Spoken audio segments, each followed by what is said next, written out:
Imagine this. One day, everything feels normal. The conversations are flowing, the energy is there, the connection feels alive. And then, almost overnight, something shifts. The person who used to text you back within minutes now takes hours, sometimes days. The one who used to look at you with warmth in their eyes now barely meets your gaze. The one who made you feel like you mattered suddenly makes you feel like you're invisible. And the worst part is, you don't know why. You start replaying every conversation in your head, looking for the moment you said something wrong. You start questioning yourself, wondering if you did something, if you missed something, if maybe, just maybe, you were never as important to them as you thought. And that silence, that distance, it starts to eat away at you, slowly, quietly, like a wound you can't see, but you can definitely feel. But here's the thing most people never consider. What if their sudden distance has absolutely nothing to do with you? What if what you're interpreting as rejection is actually something far more complex, far more hidden, and far more human than you ever imagined? That's exactly what we're going to unpack today.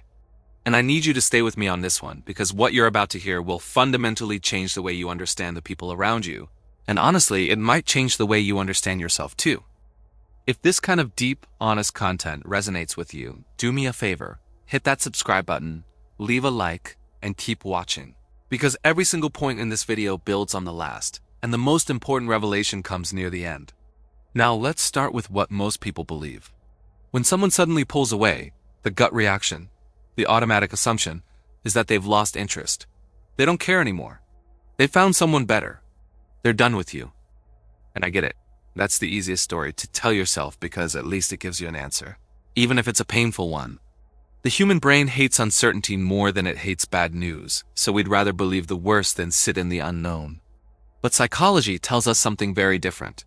Research in attachment theory, emotional regulation, and interpersonal neuroscience reveals that sudden emotional withdrawal is rarely about the other person at all.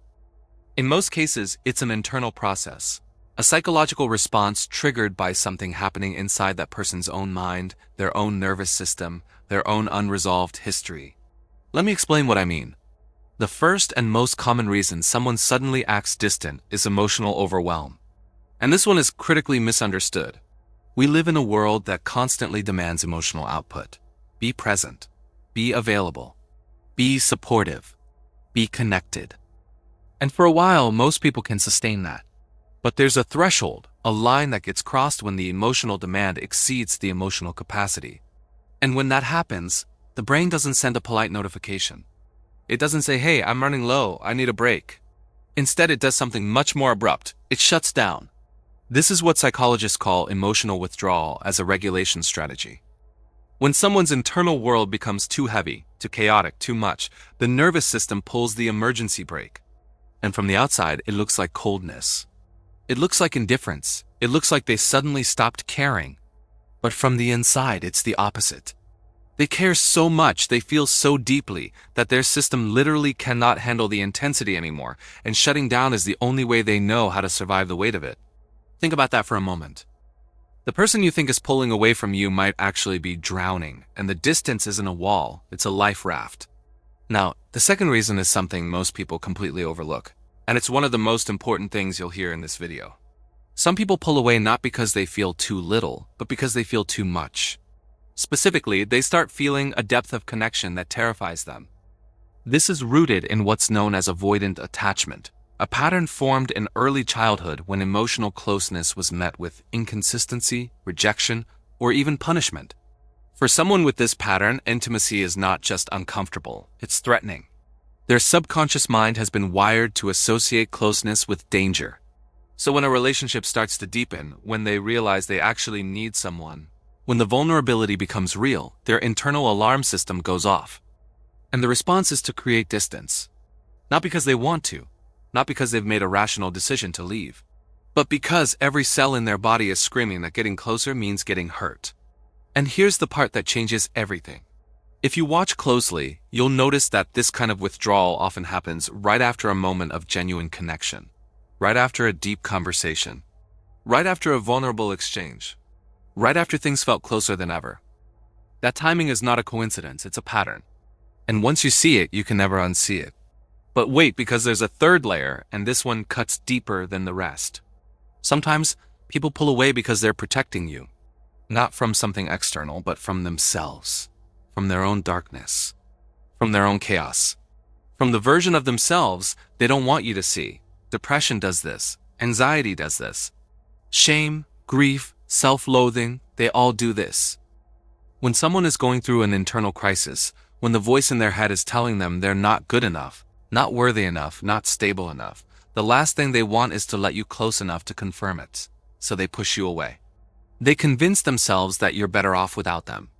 They build a wall not to keep you out, but to keep their pain from touching you. And if you've ever been on the receiving end of this, you know how confusing it is.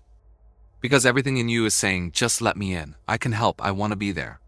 But everything in them is saying, if you see what's really inside me, you'll leave anyway, so I'll leave first. Now, I want to pause here for just a moment. I know this video sounds like it's being narrated by an AI voice. And yes, it is, but I want you to know there's a real person behind this. My name is Fernando, and I genuinely appreciate you being here, watching, listening, giving your time to this. I hope you are eternally blessed for that, truly. Now, let me keep going, because we're about to get into the parts that most people are afraid to talk about. There's a fourth reason someone might suddenly go distant, and this is where it gets uncomfortable, because not every case of withdrawal is innocent. Some people use distance as a tool, a weapon, a strategy. This is what psychologists refer to as strategic withdrawal, and in more extreme cases, it falls under patterns of emotional manipulation. The silent treatment, intermittent reinforcement, push-pull dynamics, these are all real, documented patterns of behavior that some people use, consciously or unconsciously, to maintain control in a relationship. The logic, if you can call it that, works like this. If I pull away, you'll chase. If I go silent, you'll try harder. If I make you feel uncertain, you'll become more invested. And the most dangerous part is that it works. It works because our brains are wired to respond to unpredictability with increased attention. It's the same mechanism that makes gambling addictive. The inconsistency creates a dopamine loop, and before you know it, you're emotionally hooked on someone who is deliberately keeping you off balance. So how do you tell the difference? How do you know if someone is pulling away because they're overwhelmed, because they're afraid of closeness, because they're protecting you, or because they're manipulating you? This is perhaps the most critical skill in understanding human behavior, and here's the key. Look at the pattern, not the moment. A person who is emotionally overwhelmed will withdraw but still show subtle signs of care.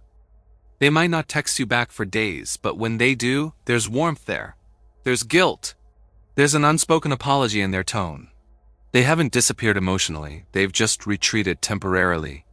A person who is afraid of closeness will pull away specifically after moments of intimacy. Watch the timing. If every time you get closer, they get more distant, that's not random. That's a deeply ingrained survival response playing out in real time. A person who is protecting you from their own pain will often give vague explanations. They'll say things like, I just need some space, or it's not about you, and they'll mean it. There's a heaviness in their distance, a sadness that you can feel even through the silence. They're not indifferent. They're drowning.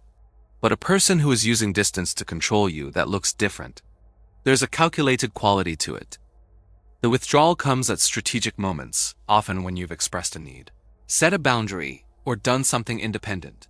The silence is designed to make you anxious, to pull you back in, to shift the power dynamic. And the biggest red flag is this: when they return, there's no real accountability. No genuine reflection.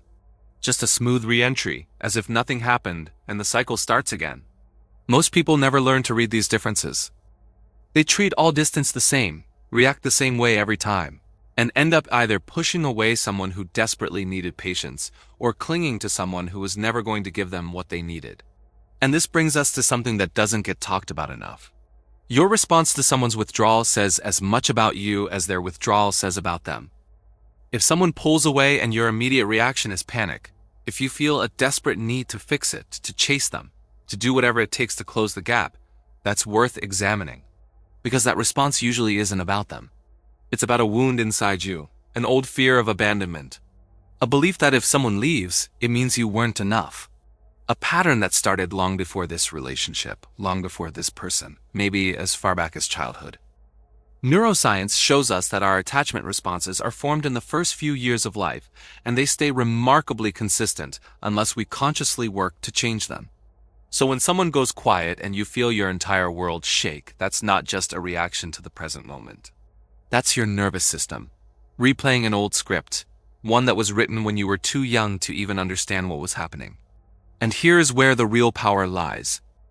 When you understand this, when you truly grasp that your reaction is shaped by your own history, just as much as their behavior is shaped by theirs, something shifts.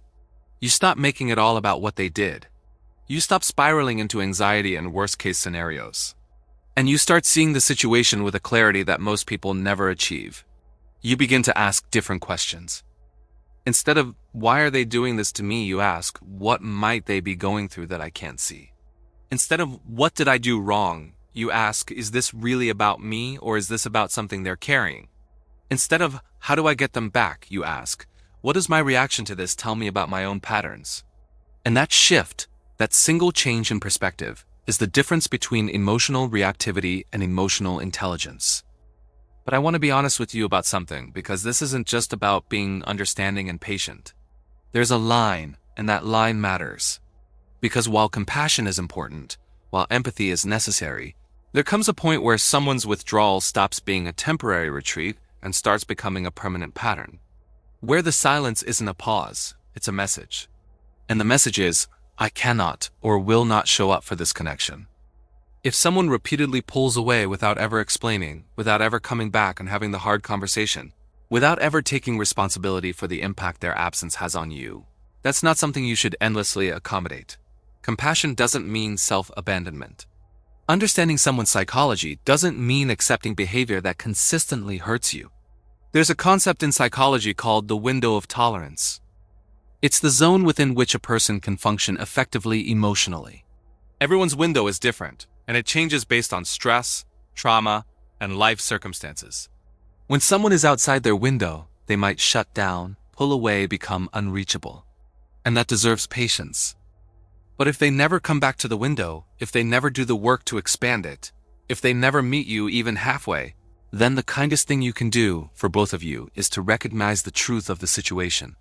Some people are not pulling away from you. They are pulling away from themselves, from their own capacity to love, from their own willingness to be vulnerable.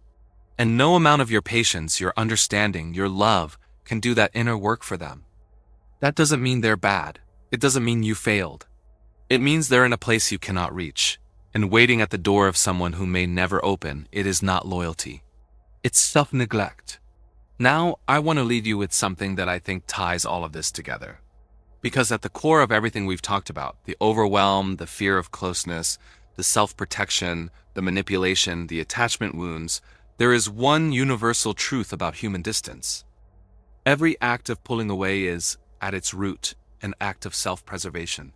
Even the manipulative kind, even the hurtful kind. The person pulling away is trying to survive something. They might be surviving their own emotions. They might be surviving the terror of being truly known. They might be surviving a version of reality that only exists inside their own mind. But they are surviving. And when you see it that way, when you see the distance not as rejection, but as a desperate, sometimes clumsy, sometimes painful attempt at survival, it doesn't excuse the behavior.